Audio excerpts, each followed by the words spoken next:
बिस्मिल्लाहिर्रहमानिर्रहीम, अस्सलाम वालेकुम। पूरे दुनिया के मीडिया पर सब्ज हिलाली परचम छा गया। इवन के भारत में भी पाकिस्तान की रिट लगी हुई है और हर तरफ पाकिस्तान की जीत का जश्न मनाया जा रहा है।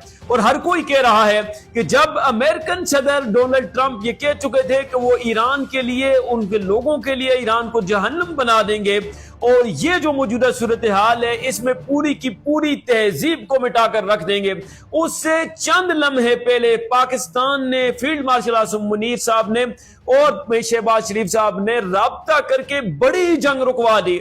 एक तरफ तो उन्होंने ईरान को इस बात पे कायल किया कि वो आबनाए हुर्मुज को खोल देंगे, और दूसरी तरफ अमेरिकन सदर डोनाल्ड ट्रंप को भी इस बात पर आमादा कर लिया कि वो कोई बड़ा हमला नहीं करेंगे। सबसे बड़ी जीत यह है कि आप ईरान के वजीर खारजा को देखें, अब्बास अराक्ची अपनी आईडी से खुद इस बात की तस्दीक कर रहे हैं, और अब ईरानी सदर ने भी तस्दीक कर दी है कि वो इस्लामाबाद में मुज़ाकरात के लिए आएंगे। बहुत बड़ी अचीवमेंट है जिसको न सिर्फ पाकिस्तान बल्कि पूरी दुनिया का मीडिया कह रहा है, ईरान कह रहा है।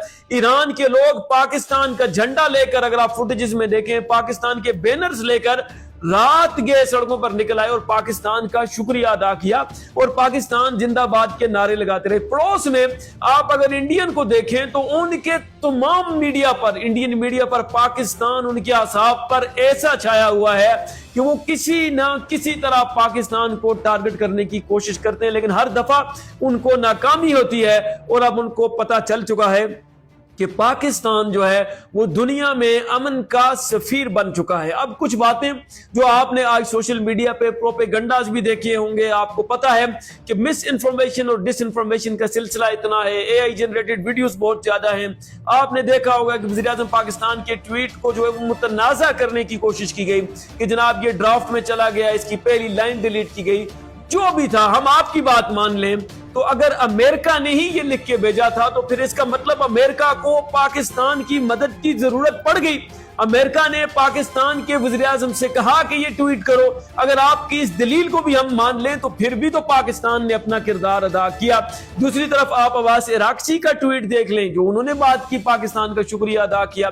तीसरी तरफ आप दुनिया भर का मीडिया उठाकर देख लें, पाकिस्तान का परचम आज हर जगह पे आपको, हर मीडिया पे नजर आ रहा होगा, और कोई खबर आज दुनिया भर के मीडिया में पाकिस्तान के बगैर मुकम्मल ही नहीं हो सकी। अब असल बात जो है, पाकिस्तान की जंग रुकवाने का, अमेरिकन सदर पाकिस्तान और इंडिया की जंग रुकवाने का तबसरा पूरी दुनिया में करते रहे, और उन्होंने कहा कि मैं अमन का सफीर हूं, मुझे नोबेल पीस प्राइज दिया जाए। मैंने पाकिस्तान और इंडिया की बड़ी जंग को रुकवाया जिसमें जो है वो बड़ा नुकसान हो रहा था। तो पाकिस्तान ने ये हिसाब चुकता कर दिया है। अगर ट्रंप ने पाकिस्तान और इंडिया की जंग रोकी थी तो फिर फील्ड मार्शल ने और वज़ीर-ए-आज़म पाकिस्तान ने अमेरिका और ईरान की बड़ी जंग रोक दी, और जो ऐलान डोनाल्ड ट्रंप ने किया था उसके मुताबिक फिर पाकिस्तान ने करोड़ों लोगों की जिंदगियां महफूज बना दी।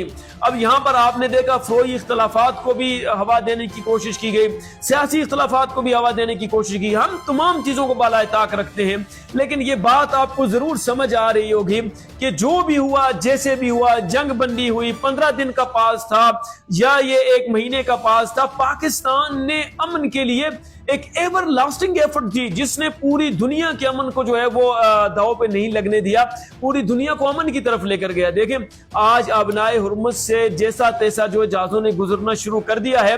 अब आप देखेंगे कि दुनिया की मईशत पर जो बोझ पड़ा था वो कम होगा, तेल की कीमतें कम होंगी, आपकी खाद, जितनी अशियाएं खुर्द-ओ-नोश हैं, इन तमाम चीजों की कीमतें कम होना शुरू हो जाएंगी। तो ये पाकिस्तान का पूरी दुनिया पर एहसान है कि पाकिस्तान ने पूरी दुनिया की मईशत को संभाला दिया है। अब मौजूदा सूरत हाल में अब हम हुकूमत पाकिस्तान से कहते हैं कि आप बाहर जो है वो सवाब बने हुए हैं और घर पे अजाब बने हुए हैं। आपने रिजर्वायर होने के बावजूद, स्टॉक होने के बावजूद पाकिस्तान में तेल की कीमतों को बहुत ज्यादा बढ़ाया। अब आबनाए हुर्मुज से आपके कंटेनर, जहाज, सारा कुछ गुजरते रहे, अब तो पूरी दुनिया के गुजर रहे हैं। तो खुदारा बाहर के लिए जो आप सवाब बने हुए हैं, अपनी अवाम के लिए भी सवाब बन जाएं। یہ جو آپ نے جنگ بندی کروائی ہے اس کا جو فائدہ ہے وہ پاکستانی عوام کو بھی پہنچنا چاہیے. یہاں پہ بھی تو آئل کی قیمتیں کم ہونی چاہیے. اور یہ پھر آپ دیکھیں جس طرح جنگ کا جیسے ہی آغاز ہوا آپ نے رات کے آ کر پریس کانفرنس کر کے فل فور آپ نے مارچ میں آ کر تیل کی قیمتیں بڑھا دی, پھر آپ نے اپریل میں قیمتیں بڑھا دی, ایک مہینے میں آپ نے 2 دفعہ قیمتیں بڑھا دی. تو اسی طرح اب یہ عوام ڈیمانڈ کرتی ہے کہ فل فور ان قیمتوں کو اسی طرح کم کریں تاکہ عام آدمی کو اس کا ریلیف مل سکے. آپ نے جو آئل کی قیمتیں بڑھائی تھی اس سے اشیاء خورد و نوش کی قیمتیں بھی بڑھ چکی ہیں, اس کو بھی کنٹرول کرنے کی ضرورت ہے. تو اب عوام آپ سے یہ مطالبہ کرتی ہے, حکومت پاکستان سے مطالبہ کرتی ہے کہ اب آپ نے ڈرامے بازی یا فنکاری نہیں کرنی. ایک تو فل فور آئل کی قیمتیں کم کرنی ہے اور دوسرا اسی طرح کم کرنی ہے جسی طرح آپ نے بڑھائی تھی. آئل کی قیمتیں ایسے کم نہیں کرنی کہ آپ کہیں گے کہ ہم 10 20 50 روپے جو ہے وہ آئل کی قیمت کم کریں گے. آپ نے آئل کی قیمتوں میں 100 روپے سے زائد کا اضافہ کیا ہوا ہے, تو وہ 100 روپے سے زائد اضافہ جو ہے آپ نے کم کرنا ہے, تب جا کر عوام کو ریلیف ملے گا. ادروائز آپ پھر اس عوام کے ساتھ دھوکہ دہی اور فراڈ کریں گے. جو ملک پوری دنیا میں امن کی بات کرتا ہے, جو ملک پوری دنیا میں سچائی کی بات کرتا ہے, اس ملک کی عوام اپنی حکومت سے اب ڈیمانڈ کرتی ہے کہ اس ملک کی عوام کو بھی ریلیف دیا جائے. ہمارا دل بڑا خوش ہے کہ پورا پاکستان جو ہے وہ اس وقت خوشی سے سرشار ہے کہ پاکستان دنیا میں امن کا سفیر بن چکا ہے, ambassador of peace. We are the Pakistanis and Pakistan زندہ باد.